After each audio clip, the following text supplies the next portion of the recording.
Welcome to Bore Me to Bed, where we drift gently through the quiet corners of history, one sleepy story at a time. Tonight, we're setting the table for something simple, yet deeply human, the story of cutlery. Spoons, forks, knives, and all the little tools that have helped us eat across centuries. It's easy to overlook them, lying quietly beside our plates, but their history is long, winding, and full of soft, clinking moments. So get comfortable, settle in, and let this slow, soothing journey carry you toward rest. This is the history of cutlery, told in the only way we know how, calmly, curiously, and just boring enough to help you fall asleep. Imagine an evening thousands of years ago. The air is cool and still, and a small family huddles around a gentle fire at the mouth of a cave. The flames cast dancing shadows on stone walls decorated with ancient paintings. In this quiet circle of warmth and flickering light, a mother carefully stirs a simmering broth in a clay pot. She does not have any of the modern utensils we know, but in her hand she holds a simple tool, perhaps a shallow bowl carved from bone with a smooth handle, or even a large seashell fitted with a wooden grip. This is her spoon, and with it she scoops some of the warm, fragrant soup and gently blows on it. In the dim glow, she brings the spoon to her young child's lips to nourish them. The child smiles sleepily, comforted by the warm food and the presence of family. The sky above is brilliant with stars, silent watchers over this simple meal. The air smells faintly of wood smoke and the savoury aroma of the soup. As the child's eyes grow heavy with warmth and nourishment, the mother smiles and savours her own few spoonfuls, grateful for this tool that helps her care for her family. This tender scene, played out in the vast darkness of prehistory, is one of the earliest chapters in the long, gentle story of cutlery. Before there were finely set dinner tables or ornate silverware, early humans found simple ways to eat and share their meals. Imagine that same family in the cave using what nature provided: hollowed stones or pieces of wood to hold food, sharpened flints and bone fragments to cut meat, and flat leaves or shells to scoop and lift morsels. Fingers, of course, were the first utensils of all. Our hands have always been the most immediate tools to tear, hold, and feed. For countless generations, people ate directly with their hands, sometimes aided by these rudimentary implements. There is a quiet intimacy in this direct way of eating. Everyone gathered around a common fire, sharing food from the same pot or roasted on the same stick, passing pieces to one another. The crackle of the fire and the soft sounds of contented eating were likely all that broke the silence of the night. Over time, however, the impulse to craft dedicated tools for eating grew naturally. Perhaps it began with something as simple as a sturdy stick used to stir a stew or spear a piece of meat sizzling over the flames. One can imagine an early hunter roasting meat on a pointed stick, then using that very stick to bring the food to his mouth, the earliest ancestor of the fork in a way. Another might have used a large leaf or shell as a makeshift spoon to scoop water or broth. These small innovations made eating easier and a bit more civilized, even in the wilderness. They also added a sense of care to the act of feeding. Using a tool, no matter how crude, to serve food to someone shows thoughtfulness and a desire to nourish them gently. As humans learned to shape materials, their eating tools became more refined. Tens of thousands of years ago, during the last ice age, someone sat in a shelter of animal skins and flickering firelight and carved an implement from ivory. With painstaking patience, they ground and shaped the ivory, perhaps a piece of mammoth tusk, into a narrow spoon-like shape. Archaeologists have discovered such an ivory spoon in a cave in what is now Russia, dating back over 20,000 years. Picture that artifact, small, smooth, and carefully shaped by hands so ancient we can barely comprehend it. We can imagine the scene. An Ice Age family hunches against the cold, passing around a simple ivory spoon to sip some hot broth or porridge, each taking turns for a taste of warmth. In that moment, the spoon was more than a tool. It was a lifeline against the chill, a means to share nourishment and comfort. Time flows onward like a slow river, and we follow it to the first great civilizations that rose from the mists of prehistory. Thousands of years later, on another quiet evening, the sun sets over the wide Nile River. The sky is painted with the deep gold and purple of dusk as an Egyptian artisan sits outside his workshop. By the fading light, he polishes a spoon carved from fine ivory. This spoon is not for an ordinary meal, it is destined for a temple or a pharaoh's table.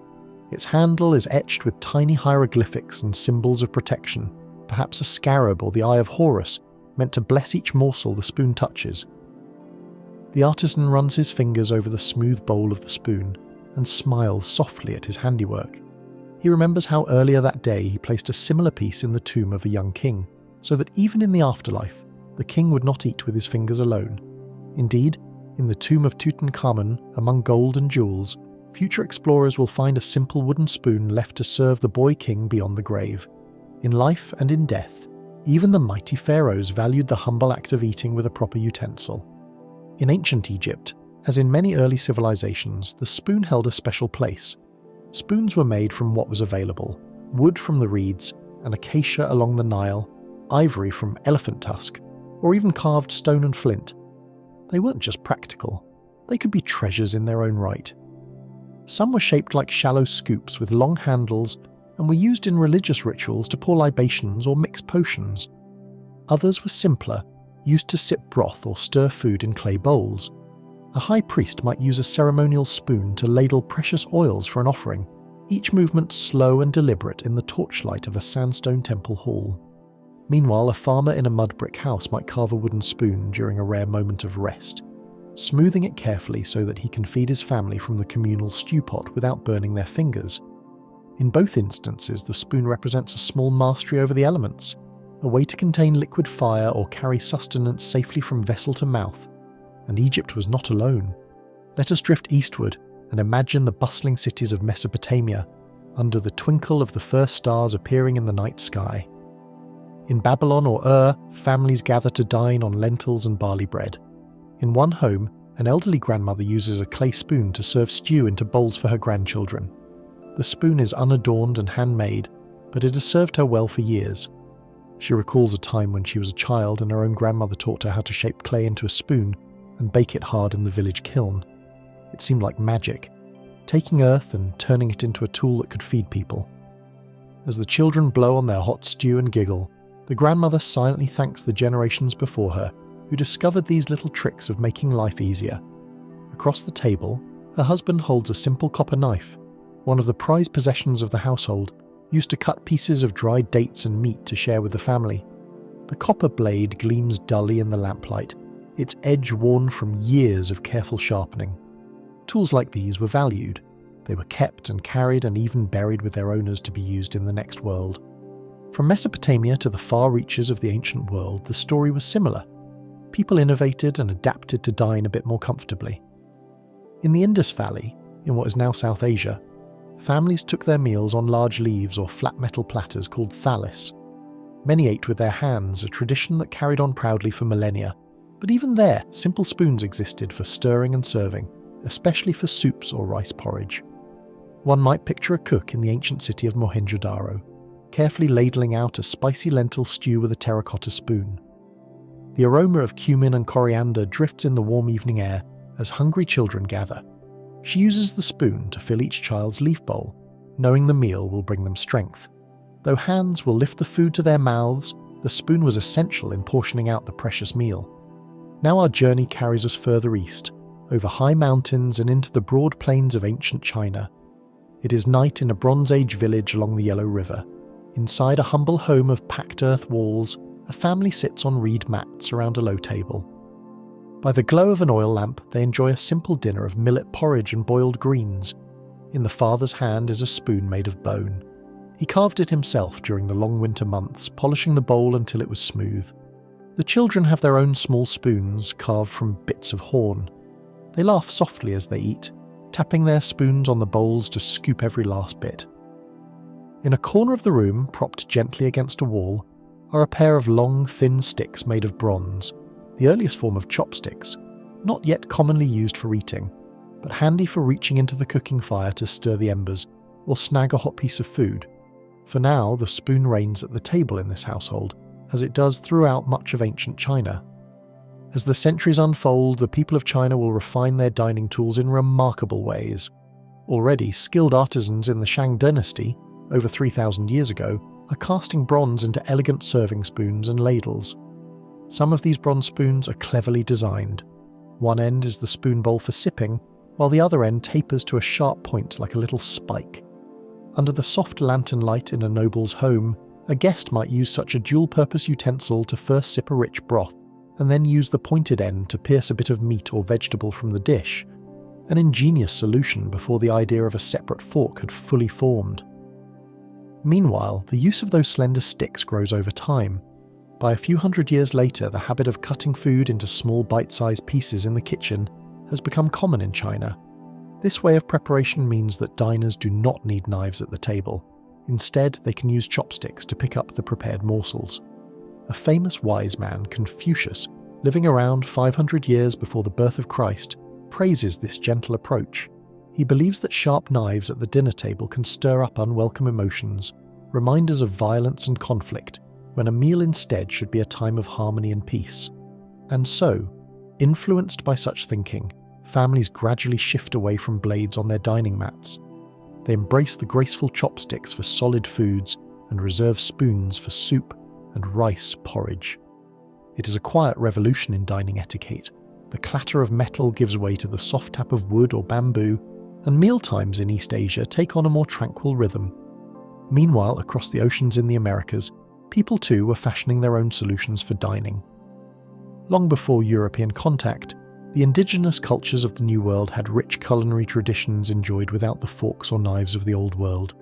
In the great Aztec and Mayan cities, diners used flat corn tortillas, much like edible plates, to scoop up hearty bean pastes and chili-laced stews, sparing their fingers from the heat.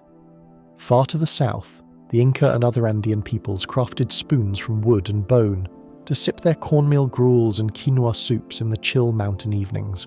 In North America, various tribes carved beautiful spoons and ladles from hardwood or buffalo horn used to serve buffalo stew or stir sagamite, corn porridge, over the fire.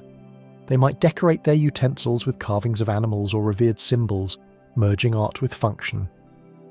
And always, the most versatile tool was the hand itself, guided by cultural norms of sharing and respect.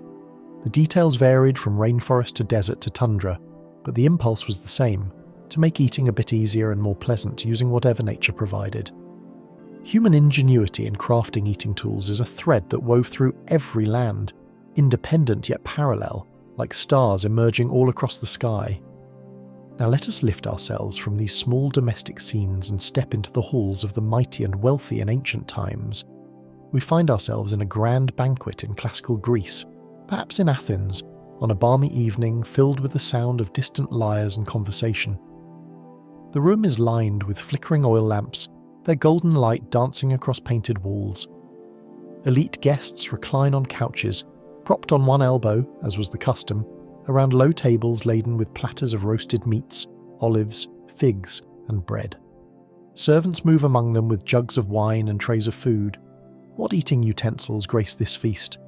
The Greek diners mostly use their hands and pieces of bread to eat.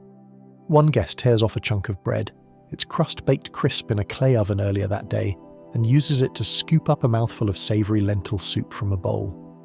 The Greeks actually have a word for this edible spoon of bread: mystyle. With a satisfied smile, the guest pops the soaked bread into his mouth, the soup's flavour absorbed in the soft interior of the loaf.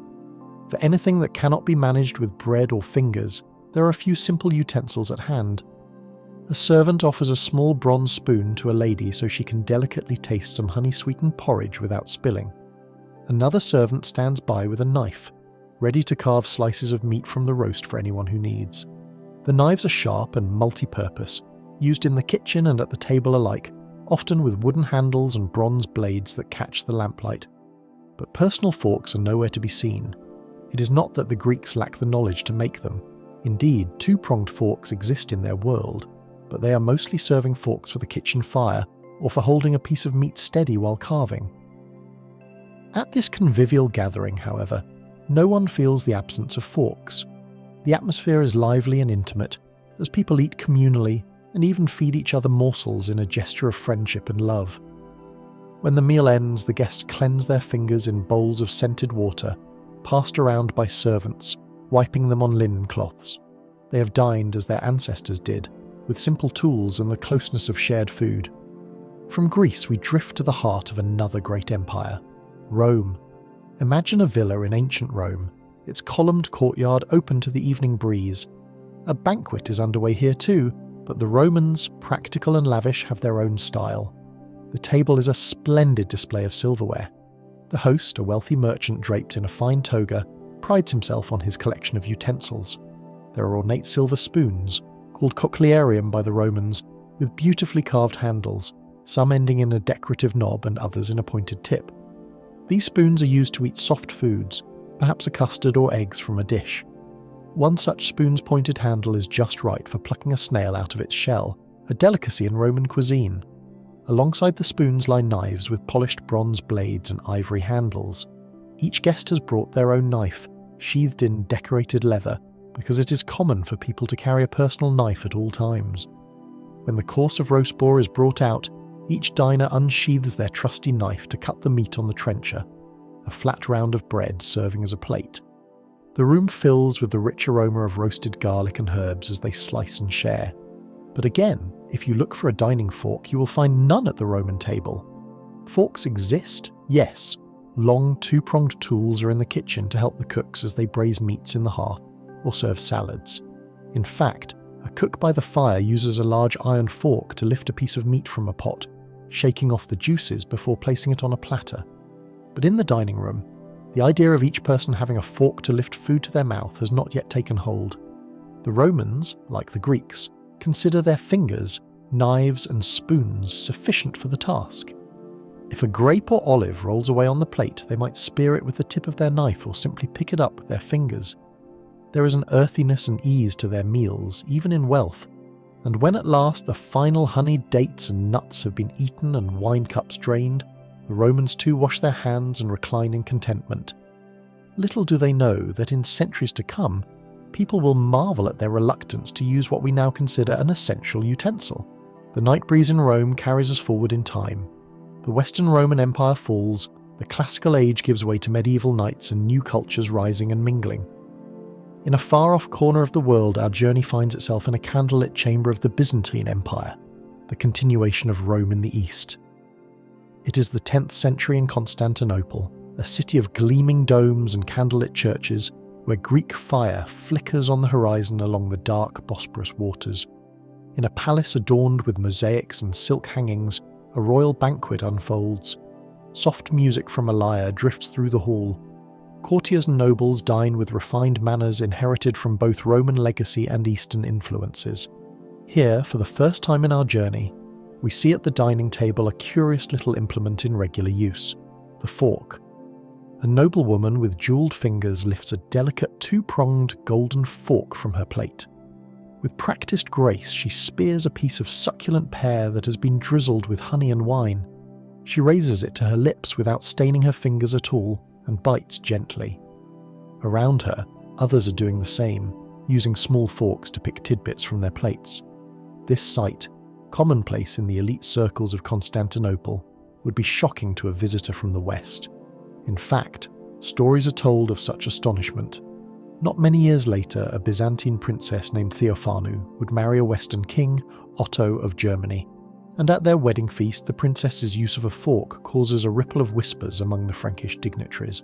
They watch, bemused and slightly scandalized, as she lifts each morsel to her mouth with a golden fork instead of using her hands. To those unaccustomed, this graceful act seemed almost too decadent, even unnaturally dainty. Some clergy mutter that God gave humans fingers for a reason, and to prefer metal prongs is an affront. But in Constantinople's sophisticated society, the fork is appreciated as a mark of elegance and cleanliness, ensuring that fine silks remain unstained by meat or sauce. Our voyage through time and cultures now carries us across medieval Europe, where the fork's acceptance will be slow and uneven. Let us first pause in a humble village in Europe around the 12th century. Inside a peasant's cottage made of wattle and daub, a family gathers for their simple supper. The room is dim, lit only by the orange glow of the hearth, where a vegetable pottage has been cooking all day in a heavy iron pot. The mother takes a wooden ladle and serves each family member a portion of the thick stew into coarse pottery bowls. They settle on low stools or benches, thanking heaven for the meal. Each person has a spoon. They are not finely made, just carved from local wood, perhaps ash or beech, but they are smooth from years of use. Every family member was given their spoon as a child, maybe even carved by a parent or grandparent. These spoons are personal treasures. They might carry little marks or initials burned into the handle to distinguish them. With these, they eat slowly, blowing on each spoonful to cool it. For the occasional tough root vegetable or chunk of salt pork in the stew, the father uses his knife, which hangs at his belt in a leather sheath when he's not eating. It's a simple iron blade that he uses for everything: whittling wood, cutting bread, repairing tools, and at dinner, for cutting and spearing food. As they eat, there are no individual plates. Instead, they share trenchers of hard, stale bread that soak up the stew. Each person's portion sits on a piece of this bread. They consume their meal mostly with spoons and with bits of bread as implements, much as the Greeks did with their mistile. When everyone is done, the soggy trencher bread itself is eaten or perhaps given to the family dog. The meal is communal and modest. The only sounds are contented slurps, an occasional murmur of appreciation, and the crackling of logs. In that humble quiet, their wooden spoons clink softly against the bowls, a domestic music that must have been heard in countless homes over the ages. Travelling up the social ladder, we next find ourselves in a great hall of a medieval lord's castle, a few centuries later, perhaps the 14th century in England or France. The hall is loud and bustling with life. Firelight from a grand hearth dances on the stone walls draped with tapestries to cut the chill. Long tables are set up, and the lord and lady sit at the high table on a dais, with guests and household members arrayed on benches along the lower tables. A feast is underway to celebrate a good harvest, or perhaps a holiday. The aroma of roasted game birds and spiced wine fills the smoky air. Despite the grandeur of the occasion, the dining practices remain surprisingly simple by modern standards. The table is laid with large slices of thick, stale bread, again serving as trenchers or plates for each person. Servants bring out platters of meat, roast venison, pheasants, fish pies, and everyone helps themselves. The lord carves the best cuts for his honoured guests using his personal dagger as a sign of respect and hospitality. People eat with their fingers and knives for the most part. Spoons are provided for stews, sauces, or desserts like fruit compote, but those too might be shared or brought by individuals. Guests of high status might have their own fine spoons carried with them, perhaps made of brass or even silver, tucked safely in their travelling chest. If a guest is particularly wealthy or esteemed, he might pull from his pouch an ornate spoon with an engraved handle, maybe even an apostle spoon, which has a tiny figure of a saint at the end of the handle, reflecting a trend that will grow in the Renaissance of gifting such spoons at christenings. But among the majority here, a simple horn or wooden spoon will do, or lacking that, bread and fingers suffice.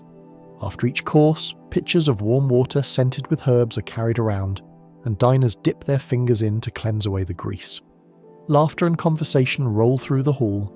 Despite the sometimes messy affair of eating with one's hands, or perhaps because of it, the atmosphere is convivial and hearty. People feel connected as they tear bread together and reach into shared dishes. In the flicker of torchlight, the gleam of an occasional metal spoon or knife is seen, but still no forks at the table. Unbeknownst to them, in distant Venice and other parts of Italy, a quiet change is already beginning where forks have started to peep into usage among the very refined, but here in this northern hall they would seem an oddity. The medieval world is not monolithic. While most of Europe continued without forks through the Middle Ages, beyond its borders and in certain forward-looking circles change was afoot. In the Middle East, for instance, by the early medieval period, forks had found their way into royal courts and affluent homes. We might imagine a Persian prince in the 9th century enjoying a fragrant pilaf of rice and meat with a two-pronged metal fork called by some a bajin. Perhaps he learned of it through traders or inherited it from Byzantine influences.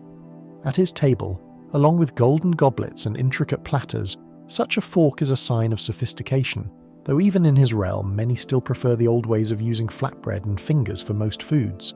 Travelling merchants along the Silk Road carry tales of these exotic customs.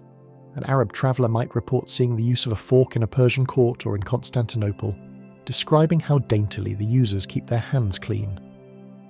These stories slowly filter into Europe, sparking curiosity and sometimes ridicule. By the late 1400s and early 1500s, the world is on the brink of great changes. The Renaissance is in full bloom in parts of Europe, bringing not just art and science to new heights, but also re-examining manners and daily life, including how people eat. let us find ourselves in one of the splendid dining halls of Renaissance Italy, perhaps Florence, around the year 1500. The room is elegant, with high ceilings, frescoed walls, and a long table set with fine ceramics and sparkling glassware. The meal is carefully orchestrated into courses, a practice becoming fashionable among the wealthy. At this table, beside each plate, lies something almost never seen in medieval times, a personal fork for each diner. These forks are still rather small and have only 2 slender tines each, but they are beautifully crafted, silver for the richest guests, steel or brass for others, often with mother-of-pearl or wooden inlays on the handles. The host, a well-travelled and educated noble, encouraged by the refined manners of the Italian courts, has provided these forks to his guests to encourage an elegant style of eating.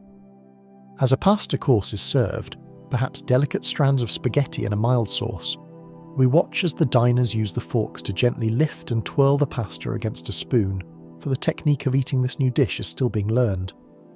The fork's twin prongs manage to hold a few strands at a time. This method is far less messy than slurping the noodles directly, and the diners are pleased at how their fine embroidered sleeves remain unstained. A soft clink of fork tines on porcelain plates is heard amid the polite conversation.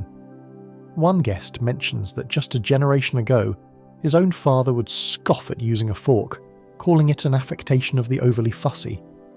But now, here in Florence, it has become a mark of civility and modernity. Indeed, by this time in Italy, forks have become common among the mercantile and aristocratic classes. It was here that the fork's convenience for eating pasta helped it along, no more slippery noodles escaping one's grasp. And since Italy has active trade and exchange of ideas with France and other European regions, the fork is poised to journey beyond the Alps.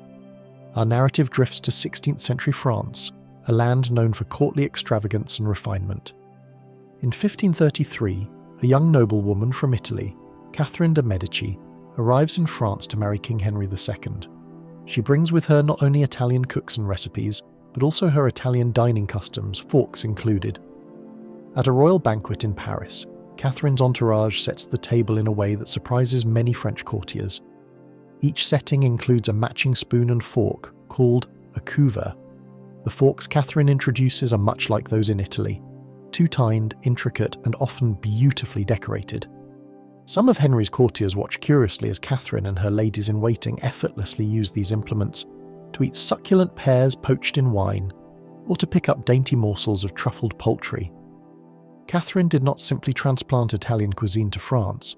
She also introduced an elaborate set of table manners, etiquette, and cutlery customs that prominently featured the fork. With her influence as queen, the fork becomes not just acceptable, but fashionable among the wealthy. Candles flicker in gilded sconces, illuminating courses of roast fowl, sweet preserves, and spiced wine. Catherine, poised and elegant in her silks, effortlessly uses her fork to sample tender artichoke hearts, while some older courtiers cautiously attempt to imitate her motions. A few still revert to tearing bread and meat with their fingers when they think no one is watching. Catherine notices but says nothing, merely smiling to herself. She knows that in time, they will all come around. Her dining table is as much a stage for education as it is for feasting. Even with noble endorsement, the fork's acceptance is slow and uneven across Europe. In England and other northern countries, some men particularly resist it for a time. The fork is seen by skeptics as an unnecessary and even unmanly affectation. An English traveller around 1600 who dared to eat with a fork after visiting Italy was playfully mocked by his peers. "Why not use your God-given fingers?" they would tease. One anecdote relates that when Henry III of France, Catherine's son, publicly used a fork, people snickered that of course he did. He was as delicate as a lady, they jibed.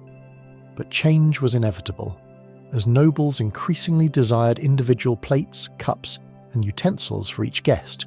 Moving away from the communal style of earlier times, the fork became more than just a new gadget. It turned into a symbol of refinement and status. By the 17th century, many of the upper classes in Italy, Spain, and France were using forks regularly, while common folk adopted them more gradually. The rest of Europe, including England and Scandinavia, would catch up by the 18th century. By about the time of the American Revolution in the late 1700s, Even families in the New World were making the fork a part of their everyday table, completing the trio alongside knife and spoon. Back in the bustling courts of Europe, a parallel development was unfolding regarding another piece of cutlery, the table knife. Historically, knives were sharp-pointed and often doubled as weapons. At the dinner table, these dagger-like knives could be perilous in more ways than one. Not only were quarrels potentially deadly with a handy blade at one side, but even absent malice, a sharp knife tip had uncouth uses. Many diners, after finishing their meal, would habitually pick their teeth with the tip of their knife, a practice considered rude by emerging standards of polite society. Enter one of France's most powerful figures of the 17th century, Cardinal Richelieu. The story goes that around 1637, Richelieu, tired of watching dinner guests clean their teeth with daggers, and perhaps wary of the weapons at his dinner table, ordered the blades of his household's table knives to be ground down and rounded off. Thus, the modern table knife with a blunt end was born. Shortly thereafter, King Louis XIV, who appreciated order and civil behaviour, reinforced this change by formally banning pointed knives at the table, and even in the streets to reduce violence. He decreed that all knife points be rounded and dull. This transformed the very feel of dining. No longer did a meal among gentlemen double as an armed gathering. Instead, the knives on the table became dedicated eating utensils, more suited to spreading butter or slicing food than to stabbing. Imagine a French dining salon in the late 1600s. Candles glimmer on a polished wooden table set with exquisite place settings. Each guest sees before them a matching fork, spoon, and now a blunt-tipped knife. They dine on multiple courses served on fine china. Perhaps a soup course is first, eaten with a broad-bowled spoon, then fish, which some discerning hosts now even serve with a specialised broad fork and knife designed for fish's delicate flesh. When a meat course arrives, the guests use their dulled knives to cut tender slices, while their forks hold each piece steady. This is a new choreography of eating, one that feels elegant and somewhat removed from the directness of the past. The clinking of cutlery on plates is the sound of a new age of civility. Servants circulate with wine and take care of messy tasks. The diners remain pristine, their lace cuffs unblemished. Napkins, another refinement, are used to dab lips lightly and frequently. The dining table has become a place of order and grace. Meanwhile, far away in the East, dining traditions continue gracefully on their own path. In China, during the Ming and Qing dynasties, 14th century onward, chopsticks reigned supreme at the table. If we visit a wealthy Chinese household in, say, the 18th century, we find a dinner spread out on a low, beautifully carved rosewood table. Dishes of steaming vegetables, fish and rice are arranged artfully. Each guest has a pair of elegant chopsticks, perhaps made of ivory or jade, inlaid with silver, and also a flat-bottomed ceramic spoon at their setting, primarily for soup. The room is lit with silk lanterns that cast a warm, diffuse glow. As the family begins to dine, there's a gentle tapping of chopsticks on porcelain bowls, but little other sound. With deft fingers, they pick up peanuts and greens, slivers of pork and soft tofu cubes, never once needing to touch the food with their hands.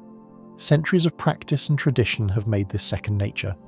Occasionally one of them lifts their rice bowl close to their lips and uses the chopsticks to guide rice into their mouth, an acceptable and common practice in much of East Asia. There are also communal serving chopsticks or spoons used to transfer food from the shared dishes into one's own bowl, ensuring the practice remains polite and hygienic. Across the sea in Japan, which had adopted chopsticks and much of its early culinary culture from China, a similar scene unfolds in an Edo period home. A family sits on tatami mats around a low table, each with lacquered wooden chopsticks. In Japan, chopsticks at this time are often shorter and tapered to finer points than the Chinese style. They might even have sizes differentiated for men, women, and children. The Japanese have also innovated the art of disposable chopsticks by now, twinned wooden sticks that can be split apart, offered to guests for convenience and cleanliness. But at our home dinner scene, they use cherished personal chopsticks that have been carefully cared for. When it's time for soup, perhaps a miso broth with seaweed and tofu, they pick up a lacquered soup bowl, bring it close, and sip directly, catching the soft tofu with the chopsticks when needed. The atmosphere is calm, almost meditative, and the etiquette around how to place and hold one's chopsticks is as refined as any Western court's fork and knife rules. Though worlds apart, East and West both have elevated dining into an art of manners and tools. Returning to our exploration of global cutlery, we cannot forget the vast parts of the world that retained their own unique dining traditions. In South Asia, particularly in India, many people continued, and still continue, to eat with their right hand, eschewing forks and knives at the table.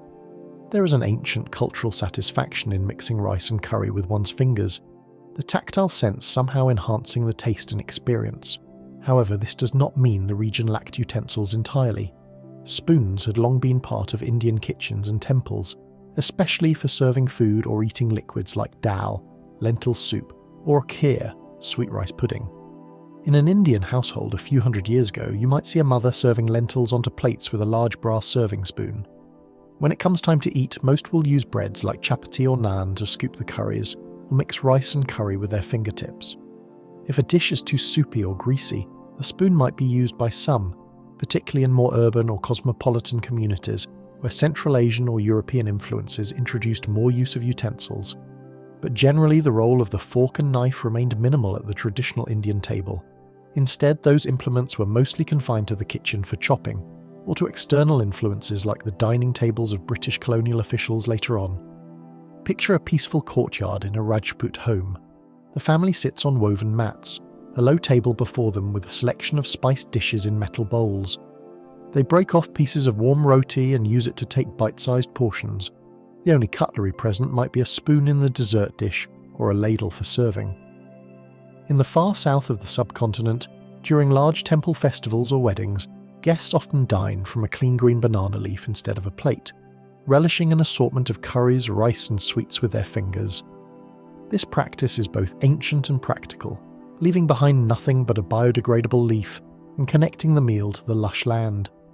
In such meals, a simple wash of the hands before and after suffices for cleanliness, proving that even without modern utensils, dining can be orderly and full of grace.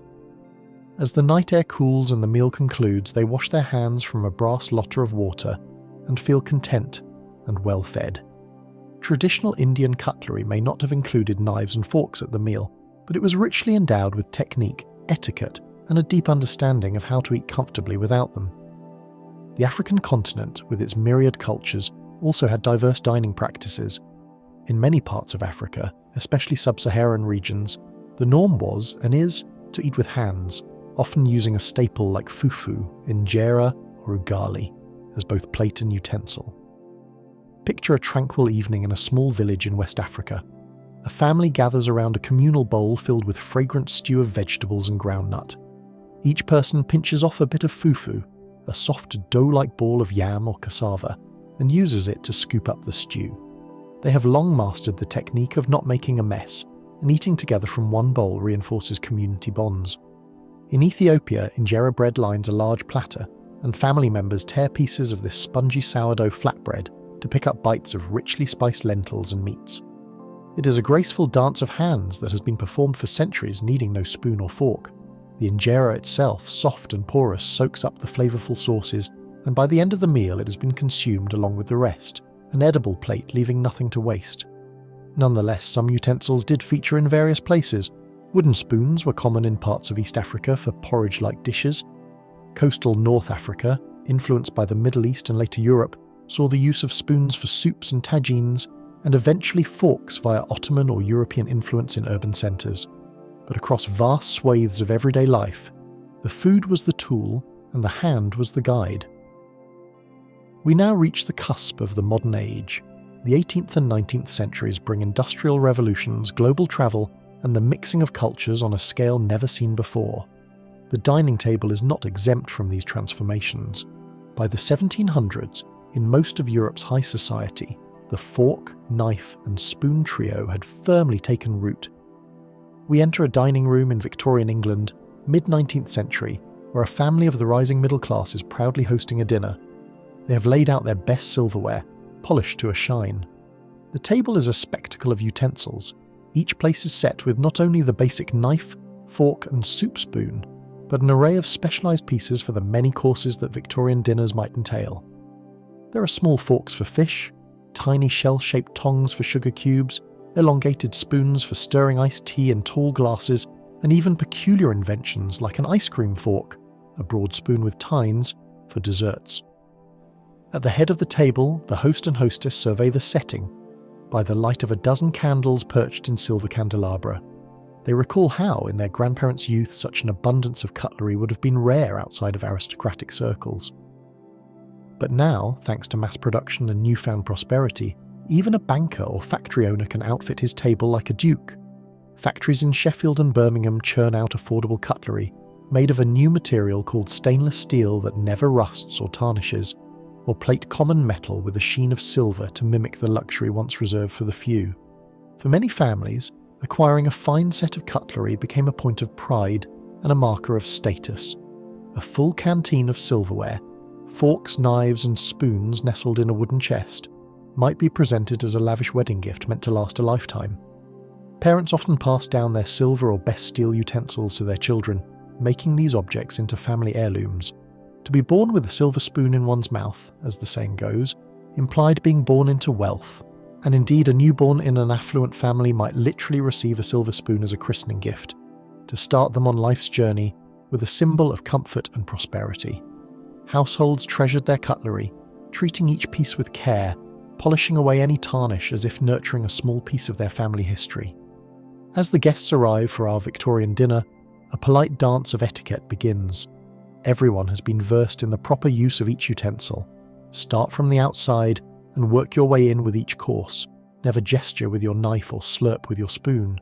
Servants quietly clear and bring new plates, and the diners adjust to the correct utensil in turn. As the meal progresses through its many courses, the conversation remains hushed and mannerly, each person mindful of their posture and the placement of their cutlery, perhaps resting knife and fork crossed on the plate to signal they have finished a course. Victorian-era dining emphasised precise fork and knife etiquette. Indeed, entire books of etiquette were published to instruct the rising middle class on how to properly dine. The multiplicity of utensils was astonishing. Special slim forks for spearing pickles, little tongs for sugar cubes, long-handled spoons for tall dessert glasses, and sets of ornate fish knives and forks for the seafood course. At formal dinners, each course arrived with its own tools. Guests navigated an array of implements laid before them, an unwritten test of one's social grace to know which fork or spoon to use at each moment. Sideboards and china cabinets were filled with these objects, polished to a mirror shine, each awaiting its turn at the table like instruments in an orchestra. The meal itself became a performance of civility and sophistication, but as mass production made such utensils affordable to broader populations, the fork and its companions lost their exclusive mystique and became everyday items for many. Across the Atlantic, Americans too adopted the full complement of cutlery by the 19th century. Although earlier generations on the frontier might have made do with a simple knife and spoon, and of course hands when practical, by the Victorian era even households in young America prided themselves on having matching flatware sets. One can imagine an evening in the 1850s in a thriving city like New York or New Orleans. A family sits down to supper. They lay out knives and forks for each member. Perhaps the scene is less formal than the English example. Americans had a reputation for slightly more relaxed manners at table, but nonetheless the basics of cutlery are firmly in place. A steak is served, and everyone uses their steel knives to cut and forks to lift each juicy bite. Corn on the cob might still be eaten with hands. Some foods have always invited that delight, but most everything else now has its appropriate utensil. Meanwhile, out on the prairies and ranches, a cowboy eats a pot of beans by the campfire, using a large metal spoon for the beans and a knife to spear the occasional chunk of salt pork. He carries that spoon and knife in his travel pack everywhere he goes. The fork might be missing from his kit, but as frontier settlements grew into towns and cities, the fork inevitably appeared on dining tables there as well. The 20th century arrives, and with it, the world becomes even smaller and more interconnected. Wars, migrations, and global trade carry cutlery habits from one corner of the globe to another. Soldiers from Europe serving in Asia encounter chopsticks and sometimes bring back lacquered sets as curiosities. Immigrants from Asia arrive in Western countries, introducing the elegant art of chopstick use to new audiences. In restaurants in San Francisco or London's Chinatown, Western patrons try their hand at chopsticks, often fumbling at first but gradually learning to pick up sushi or lo mein noodles. Conversely, Western cutlery finds its way to far-flung lands. British influence in India makes the use of spoons and forks more common in cities, even while traditional eating with hands persists at home. By mid-century, one could find a stainless steel spoon and fork for sale in a market in Nairobi, a set of chopsticks next to forks in a shop in Singapore, and imported European cutlery adorning tables in Cairo or Buenos Aires. In daily life, people become comfortable mixing traditions. A family in America might eat toast and eggs with a fork and knife for breakfast, enjoy sushi for lunch with chopsticks, and then have an Indian curry for dinner, scooping it up with naan bread. The global citizen of the 21st century often keeps a drawer, not just of forks, knives and spoons, but perhaps also a pair of chopsticks and a reusable spork for camping trips. The once exotic fork is now an everyday companion for billions, and the once region-specific chopsticks are known worldwide. Yet, even as technology races ahead and life grows busier, there is something enduring and comforting about these eating tools that have evolved with us. They ground us in ritual and memory. Think of the simple act of stirring sugar into tea with a spoon on a quiet evening, the gentle ting of the spoon against the cup. That spoon's design is timeless. It might be a stainless steel teaspoon made in a modern factory, but its shape is not so different from a silver spoon a Victorian held, or an iron spoon a Song dynasty merchant sipped soup from, or even that shell spoon a prehistoric mother used by the fire. The continuity is soothing. Modern times have also created new forms of cutlery to suit contemporary needs. In the fast-paced world of quick meals and travel, the spork emerged, a quirky combination of spoon and fork in one, often made of plastic for picnics and lunchboxes. It is a tool that surely would amuse ancient diners with its chimera-like form. First patented in the late 19th century by an inventor hoping to simplify tableware, the spork saw more common use by the late 20th century. One might encounter it in a child's school lunch or at a casual takeout restaurant, its stubby tines and shallow bowl embodying the spirit of modern efficiency and playfulness. And for those on the go in the mid-20th century, disposable knives, forks and spoons became ubiquitous, made of plastic for a single use when washing up was impractical. Airports, cafeterias and roadside stands provided them, allowing people to carry on their meals anywhere. It was a far cry from the treasured personal bronze spoon or a family's silver cutlery, but these throwaway forks and spoons spoke to a different era of convenience. As the decades passed, society began to reconsider this practice, worrying about the environmental cost of so much waste. In the 21st century, there has been a gentle shift. Many people now carry portable utensil sets of metal or bamboo when travelling or getting takeout, just as travellers in the Middle Ages carried their own spoon and knife. The world, it seems, is rediscovering the value in using our tools responsibly and cherishing them rather than discarding them. Even the practice of eating with hands has seen a sort of vindication in modern times. While Victorian etiquette tried to suppress direct hand eating in polite society, the late 20th and 21st centuries have brought a relaxed attitude in many quarters. Communal, hands-on dining experiences, such as a backyard barbecue where friends grab grilled corn and ribs with their fingers, or an Ethiopian injera feast eaten entirely by hand, became celebrated for their conviviality and sensory enjoyment. Food enthusiasts note that some foods just taste better or feel more satisfying when eaten by hand, reconnecting the eater with the primal joy of dining. In many places, the rigid rules have loosened. It is now perfectly acceptable to pick up pizza or sushi with one's hands, even at a respectable table, something that might have scandalized an earlier generation of diners. There is also renewed respect for cultures that never abandoned hand eating as a tradition. People realize that it is not uncivilized at all, but often guided by its own set of hygiene and courtesy rules. In some upscale restaurants, chefs even encourage diners to use their hands for certain courses to engage all the senses. The act of eating has come nearly full circle in some ways, embracing both the sophisticated and the simple, the fork and the fingers. Another aspect of modern cutlery history is dining in extreme or novel environments, showing how adaptable our utensils can be. Consider the soldier in the trenches of World War I, huddled under a pale moon with artillery rumbling in the distance. Amid the hardship, a simple spoon becomes a soldier's most treasured tool, used to stir sugar into tea, to eat rations of stew or porridge, and sometimes as a makeshift scoop for digging or a tool for trading with fellow soldiers. Soldiers often kept their spoon with them at all times, perhaps tucked into a boot or hung from a belt, a small comfort from home that kept them connected to normalcy. Many letters from those times mention how a warm meal lifted spirits, and the humble spoon was key to that little moment of solace. Some soldiers carved their initials into the wooden handle of their spoon or kept it tucked in a special pocket. It became a treasured possession. In letters home, a soldier might joke that losing his spoon was a disaster, because without it, he couldn't enjoy even the thin soup he was given. In an environment of great hardship, this simple tool provided a small, steady comfort and a connection to the idea of home. Now travel even farther from home to the silence of space. On a space station orbiting Earth, astronauts gather for a unique dinner. They float gently in zero gravity as they open packets of food. Eating without gravity presents challenges. Food can float away. Liquids form globules in the air. In the very first ventures beyond Earth, astronauts had no use for cutlery at all. They ate pureed foods squeezed from tubes, an experience that felt strangely impersonal. As space travel progressed, designers realized that spacefarers longed for a sense of normalcy in their routines, including how they ate. By the era of long-term space stations, meals were designed to be rehydrated and eaten with regular utensils whenever possible. NASA even provides standard metal spoons, knives and forks, albeit with a few modifications like Velcro patches or magnetic strips, to allow astronauts the familiar comfort of scooping and cutting food.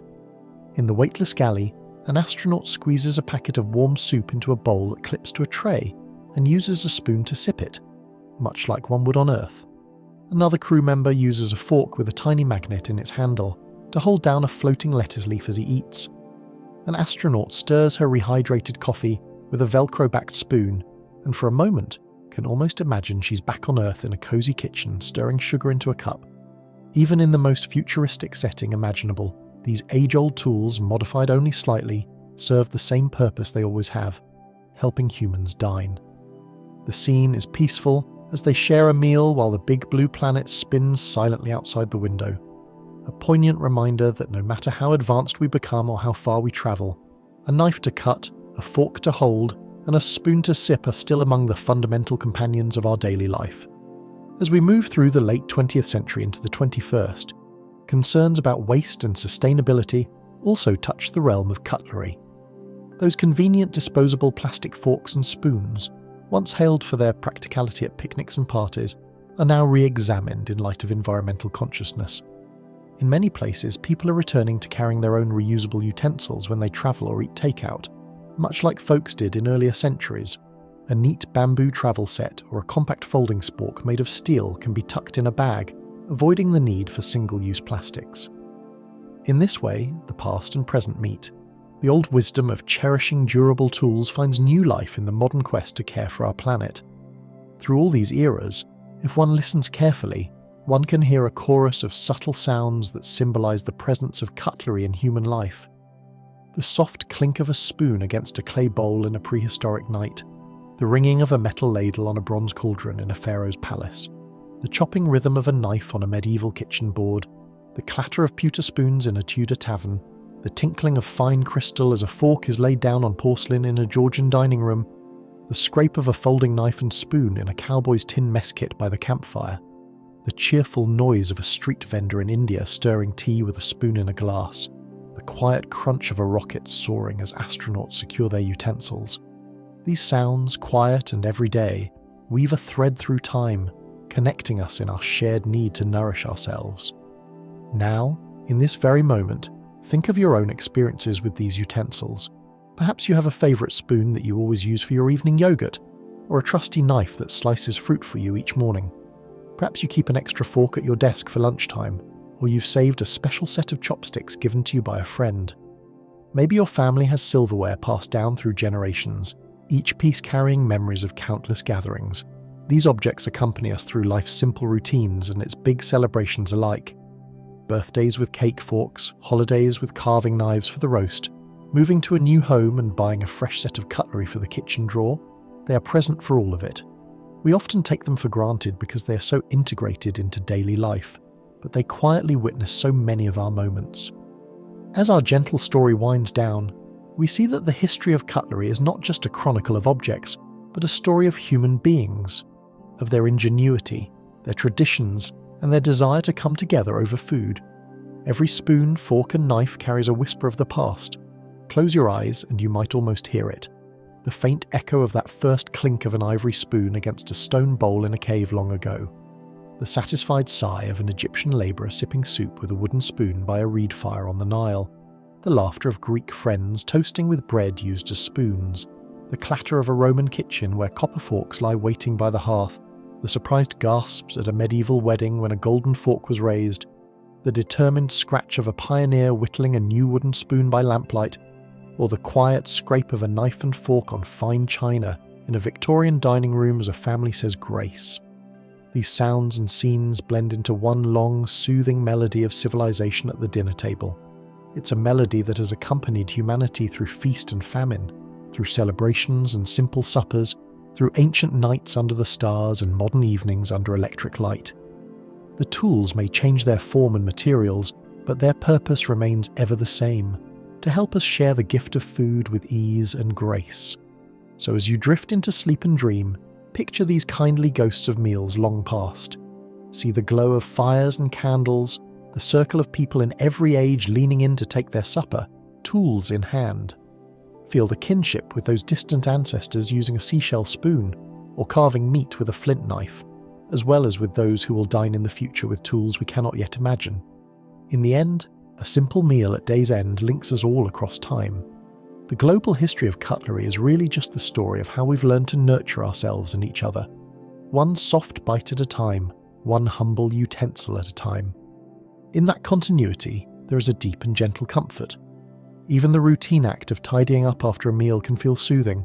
The warm water running in the sink, a few dishes being washed, the soft chime of silverware gently bumped and set to dry. Those faint sounds signal that the day's nourishment is done, and it's nearly time to rest. Now, carried by that peace and the slow, steady rhythm of this tale, you can drift into a deep and gentle slumber. Gentle listener, let your mind drift softly now, like a spoon stirring honey into tea. The narrative of cutlery through time has been long and winding, but its calm continuity is a comfort. Day by day, meal by meal, generation by generation, these little implements have been by our side. As you close your eyes and surrender to sleep, feel the reassuring continuity of this human experience. We have always found ways to care for ourselves and one another, sharing food and fellowship across the ages. In the ordinary act of eating, in the quiet presence of a spoon, a fork or a knife by your plate, there lives an extraordinary tale of human creativity and connection. Let that thought be soothing. In a changing world, some things remain steady. And that brings us to the end of tonight's story, a quiet journey through the long and sleepy history of cutlery. If you're still with me, I hope your mind feels a little heavier, and your eyelids even heavier still. And if you've already drifted off somewhere between the invention of the spoon and the rise of the spork, then my work here is done. But if you're somehow still awake and curious for more, you might enjoy some of our other calm wanderings. Each one is made to help you let go, slow down, and slip into sleep. Thanks for listening to Bore Me to Bed. Until next time, sleep deeply, dream softly, and never underestimate the power of a good, boring story.